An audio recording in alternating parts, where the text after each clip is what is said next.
This week, news that the Trump administration wants to use the 2020 census to redefine America. We're not going to stop, and we're going to defend every one of our rights to make sure that every one of our people who's worked hard to make California the sixth largest economy in the state is counted. And last year, when Hurricane Harvey battered Houston, why the floods brought a different kind of fear for thousands of immigrant families. And so we began going door to door in the communities, and we were able to reach people who were literally paralyzed by fear, to the point where they were living in moldy homes with no electricity, where their cars out front had been flooded. We had shuttles that could have taken them to shelters, but they said no. From the National Immigration Forum, I'm Ali Nirani with Only in America.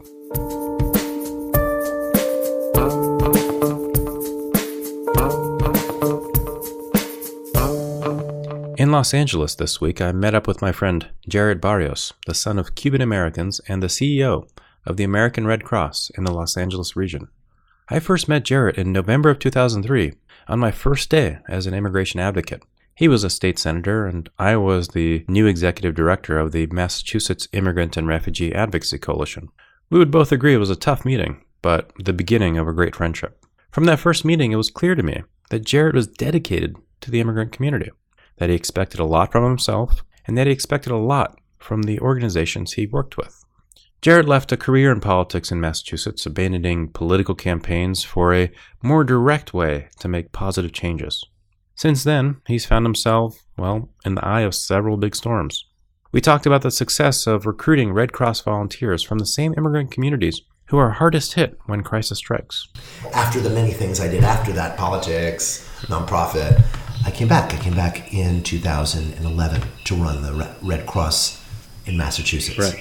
I subsequently, after about 2.5, 3 years, was contacted about the opportunity to run the Los Angeles Red Cross. And it was not something that was on my mind at the time. I'd lived in LA earlier in my life. I knew that I loved LA. I was also a little intimidated. Los Angeles is the second largest Red Cross in the country and the most diverse in the country, with all that goes with that, right? I mean, diversity, we always talk about, it's good, but diversity is challenging, right? Yeah. Diversity is challenging for a lot of ways, particularly when you're sort of an older organization that is trying to understand how to kind of confront diverse communities, not negatively confront, but confront the challenge of serving people who need us, because our promise is to everybody in America, right? We help everybody.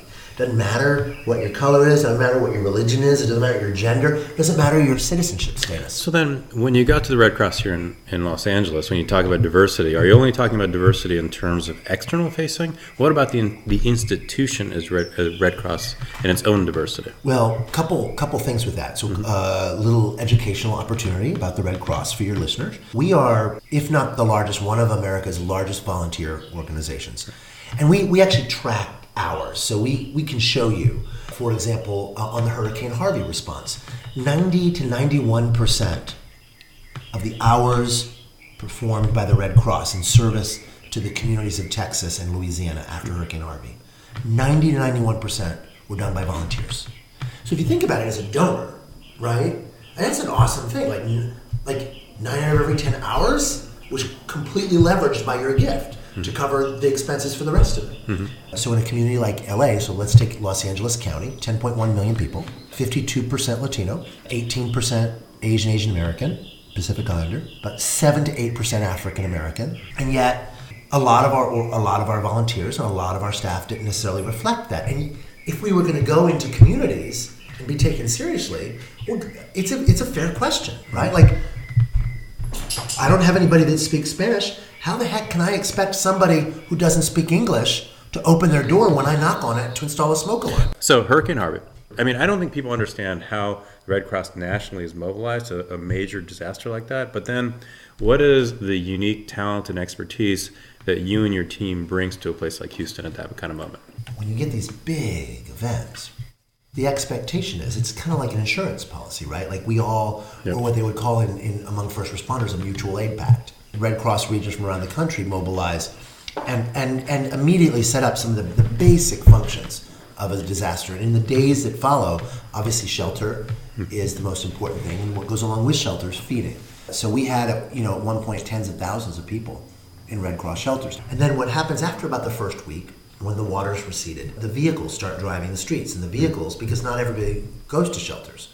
And in particular, people who, for whatever reason, are afraid to go to shelters. Now, it's important to note that at this particular time, because of the large number of folks who are undocumented, there was a lot of kind of word on the street about people being afraid to go to shelters. So when we started sending those vehicles out with hot meals and with materials, it was very important that we reached a public that understood that those meals were for everybody. Mm-hmm. And that our materials, things like mops and bleach to muck out houses and stuff, that those were for everybody. There's no sort of citizenship requirement.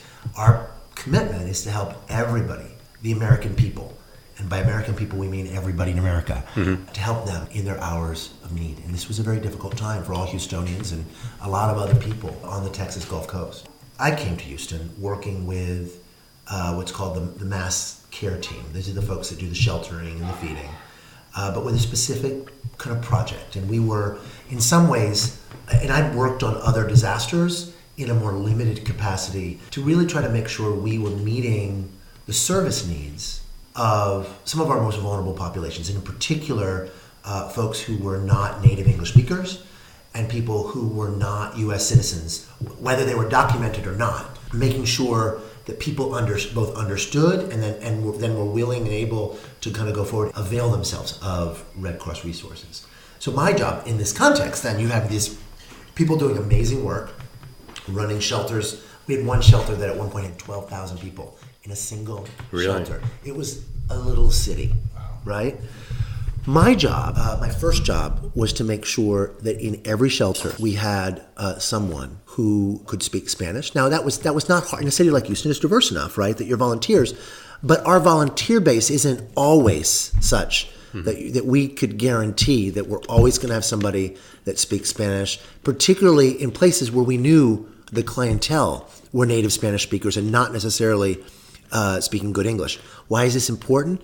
Because people have some serious needs that present themselves in shelter. It could be a health emergency. There could be some basic hunger. There could be trying to locate a family member. So it's very, very important. So the first thing we did in this is we wanted to, proposition one, we're going to ensure that as long as our shelters are open, we're going to have somebody native Spanish speaking. And fortunately, there were 9,000 people in Houston who'd gone on the website to sign up to volunteer to support the Red Cross. We culled through that list. And we trained about 300 of them. When they registered to volunteer, did they give language skills? One of the questions we asked is, do you speak Spanish? So we were able to sort, and we invited everybody that had said they speak Spanish. We trained them to work in a shelter, so they were like any other shelter worker.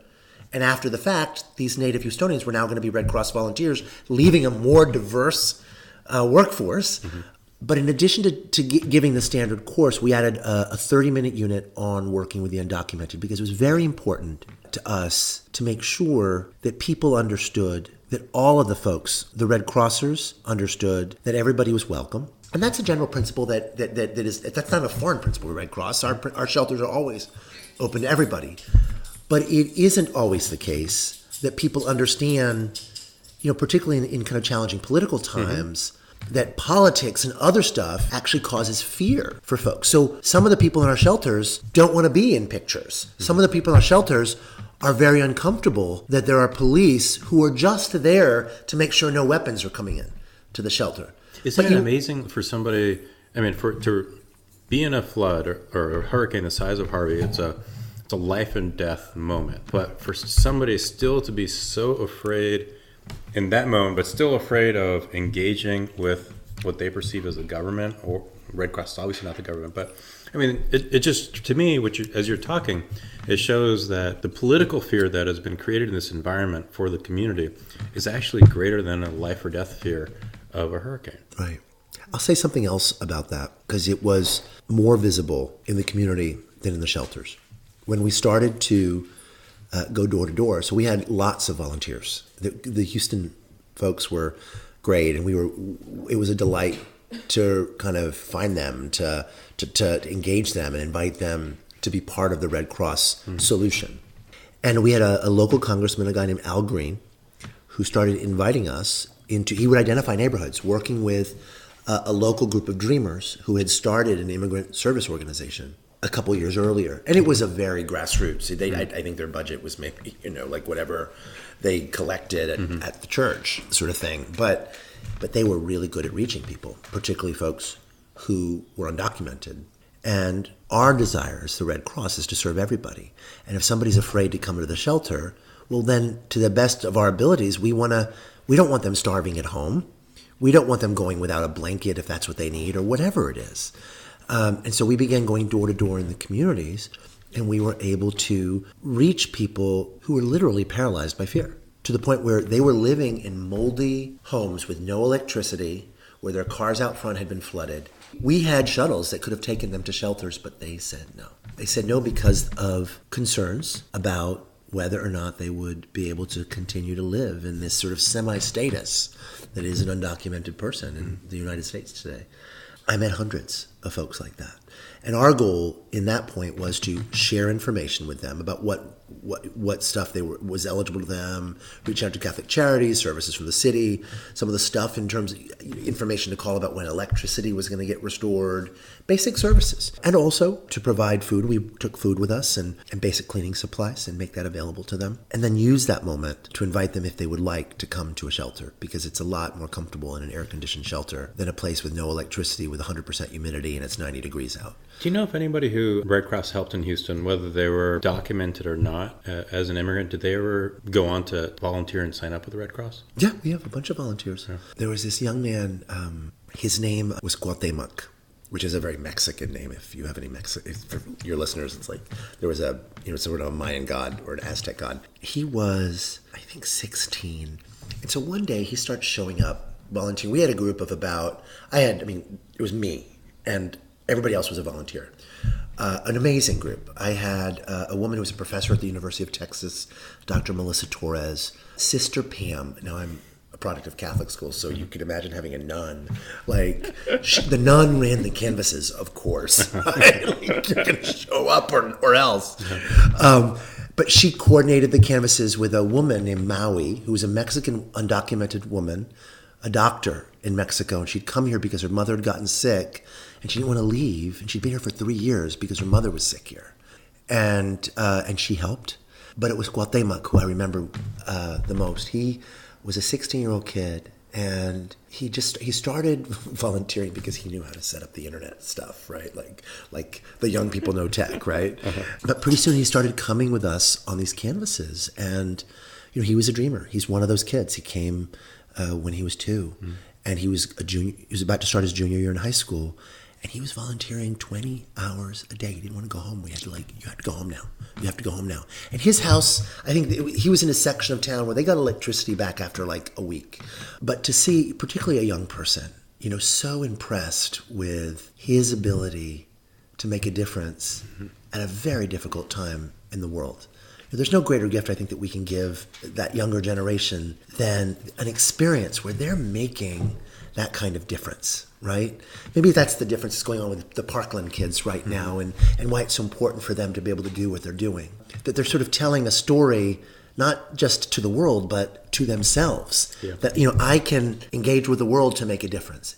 And Cuauhtemoc was doing just that. And it was incredibly moving. So all the things, we would have a class on sheltering to train those volunteers that I mentioned. Mm-hmm. So they would have to, call down the list and make sure everybody was coming. And, sometimes you got to call people 2 and 3 times to make sure they know and verify. But it was startling. It was. Mm-hmm. So I've got 2 more questions for you. First is, looking back on that experience, are there things that you would have done differently, or you'd want to do differently next time? So I think that one of the challenges for our Red Cross, and this is a challenge we are leaning into as an organization, is to make sure that this isn't a one and done, right? That we learn a lot. And one of the things I love about working at the Red Cross is that we're a learning organization. Okay, what worked, what didn't? I think that we could have probably been quicker on the draw in terms of recruiting volunteers, event-based volunteers. It's foreseeable. We have a website. We encourage people to sign up. Let's get these people trained sooner. We did it 6 to 7 days in. Maybe we could do it 3 days in, right? Mm-hmm. Granted, there's a lot of chaos in those first couple of days after a storm, but I think getting people and so that we can make that commitment to all of our residents. And maybe this isn't in every part of the country, But in parts of the country where there's large concentrations of native Spanish speakers, yeah. And I would say the same thing where there are maybe native Mandarin speakers or native Vietnamese or Tagalog or what have you, speakers, that having people who speak the first language of your clients is really important, understanding that these folks are in perhaps the most stressful moment of their life. Many of them have just lost everything. Some of them have lost loved ones along with all their property, all their material things. And they're in a strange place around strange people. So we really endeavoring to do as much as we can for the public who we serve. I think really taking on the challenge of more rapidly and more thoroughly serving them by training a workforce that reflects the communities we're in, by making sure that people know what we offer, what our services are, and that we just kind of remain committed to making sure everybody gets it. In a disaster, the Red Cross is here for everybody, but not everybody knows that. And so part of our challenge is not that we don't try with everybody, but particularly people who are new to the United States. Like if you're from Mexico, for example, the Red Cross in Mexico runs the ambulances. They don't run ambulances here. We run disaster shelters here, and you can come to us, right? And so helping people understand the value proposition, the services they can expect, that it's free, that it's for everybody, those are all important things. And I think getting out there faster and more thoroughly, I think that's the challenge, and that's always going to be the challenge. Okay, so last question, and I asked this question of everybody that I've interviewed. The name of the podcast is Only in America. Only in America. Only in America. So the question is, finish the sentence. Only in America, ... Only in America. Well, I think that little guy, Cuauhtemoc, is going to be president. Well, maybe not president, vice president, or maybe Secretary of State. Only in America could a kid like that go to college, succeed, become a doctor, a lawyer, become a national leader. That is, from Alexander Hamilton, right? Forward. You've had people who choose to be here, whether they came here of their own choice or not. And what they bring is such a richness of experience. It just humbles me. It humbles me and makes me so proud to be from this country, that we are really that melting pot.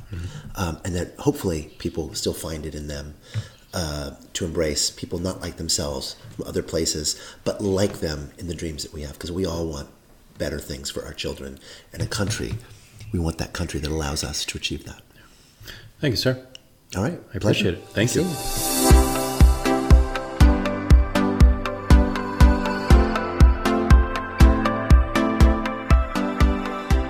Jarrett Barrios is the CEO of the American Red Cross in Los Angeles. There's more about his life and work at our website, immigrationforum.org, where you can also subscribe to Only in America. And if you're listening on iTunes, help us by writing a review of the show. And for everyone, if you like Only in America, tell a friend. Coming up, the anxiety building around the 2020 census in my notes for the week. Support for the National Immigration Forum comes from the James Irvine Foundation, expanding opportunity for the people of California, and from the Carnegie Corporation of New York, established in 1911 by Andrew Carnegie to promote the advancement and diffusion of knowledge and understanding.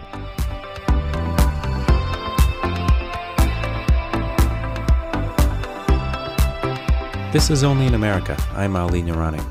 Earlier this week, the Department of Commerce announced plans to include a question in the 2020 census asking respondents whether or not they are U.S. citizens. This is the first time since 1950 a question about citizenship has been included. States are lining up to fight the administration's plan.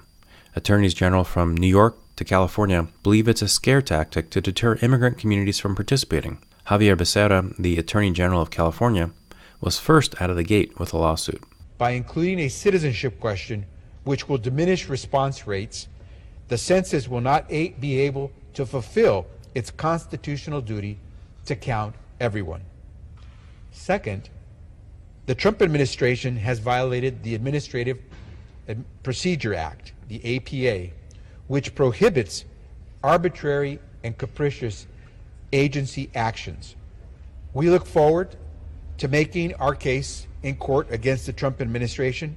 We're not going to stop, and we're going to defend every one of our rights to make sure that every one of our people who's worked hard to make California the 6th largest economy in the state is counting. Because the census determines the allocation of seats in the House of Representatives, as well as billions of dollars in federal funding, the decision will impact millions of Americans who voted for President Trump. In other words, the interesting, if not sad, part of the administration's decision is that they may end up hurting Nebraska, not California. Of the 10 states who experienced the fastest growth in their foreign-born population, 8 of those states voted for Trump in 2016, Nebraska being one of them. Mayors, superintendents, city councilors in these states desperately need every single person in their community counted in order to qualify for federal dollars. An undercount is going to harm U.S. citizens and immigrants alike in these states. To put it a little bit differently, just because the Trump administration doesn't want to count an immigrant family, it doesn't mean that immigrant family doesn't count. Meanwhile, we are on a timeline for a legal decision over DACA this fall. So the only thing which brings stability to DACA recipients' lives is to renew their status. So take a minute to urge every DACA recipient you know to submit their renewal application as soon as they can. Finally, despite what Fox News may say, the president got very little cash for his beautiful wall from the recent budget deal.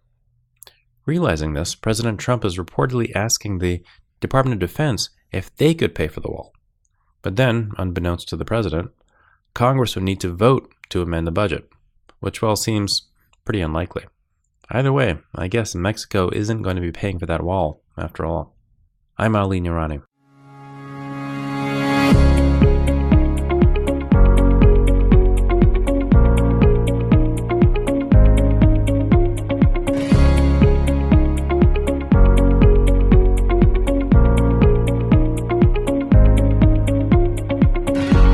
And that's all for this week. Only in America is produced by Emily Chow and Regina Medina.